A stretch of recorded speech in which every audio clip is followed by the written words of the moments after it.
Human-animal hybrids are more common in art than one might assume. Paintings, sculptures, and photographs depicting characters with human and animal body parts have been created throughout human history and are still very popular in the 21st century.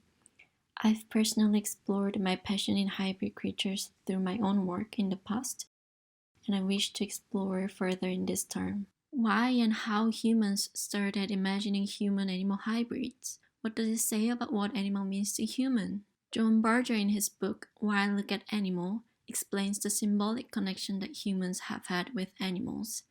If the first metaphor was animal, it was because the essential relation between man and animal was metaphorical. Lion Man, which has been created around 40,000 years ago, is the oldest known sculpture, which features a half lion, half man.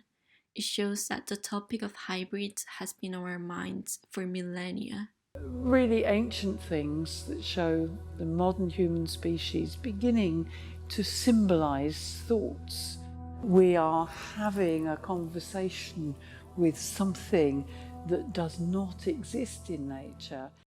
Evidence of hybrid creatures being symbolic language can be found at the beginning of human history in cave art. Experts' opinion on the location and the utility of this artwork suggests that it was being used to bring society members together. And therefore they would need means of maintaining social cohesion, and that could be through new religious practices that required the painting of caves, for example. The remaining rituals with human-animal hybrid forms in some cultures to modern day. The Pueblo deer dance practiced by the Puebloans in New Mexico is one of them. The performers are dressed in costumes to resemble animals' appearance and mimic their behaviors in their dance. It may be their way of understanding animals, making a conversation with nature, and celebrating their connection.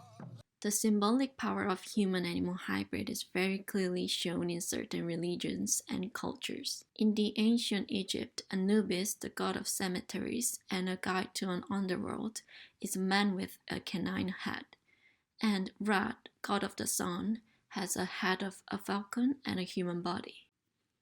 In the Hindu religion, Ganesha, god of destruction, has a head of an elephant with a human body. Minotaur, a half-human, half-bull, is a Greek mythological creature that symbolizes a fear of unknown. The devil often appears as a hybrid of human and a goat. These hybrid creatures that we can find in historical records are often also shown in modern films, such as the Minotaur in Percy Jackson's and the Olympians, Centaurs in Harry Potter, and Mr. Tumnus, the faun in the Chronicles of Narnia. Another very popular media form where we can find human-animal hybrid characters are superhero films. Spider-Man and Batman are both well-known characters that feature animal characteristics on the human forms.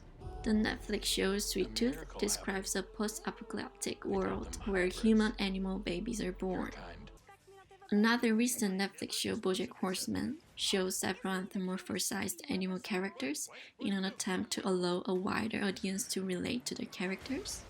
And the horror film Lamb, which creates an unsettling atmosphere by following a human lamb character and the couple who adopts them. There are many modern artists who are exploring this subject in various contexts.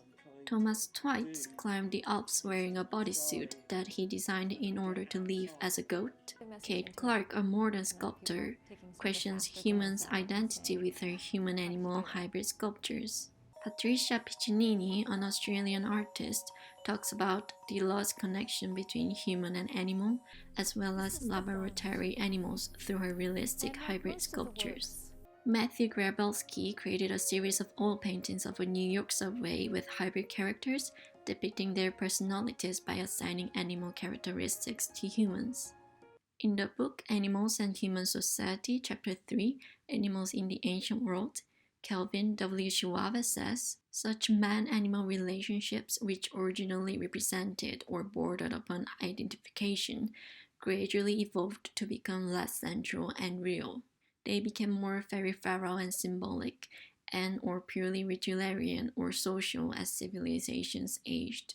The relationships between humans and animals have been changing throughout the history, And I wonder what it means to bring hybrid creatures into the modern society, and how I can address current issues around animals via the hybrid creatures.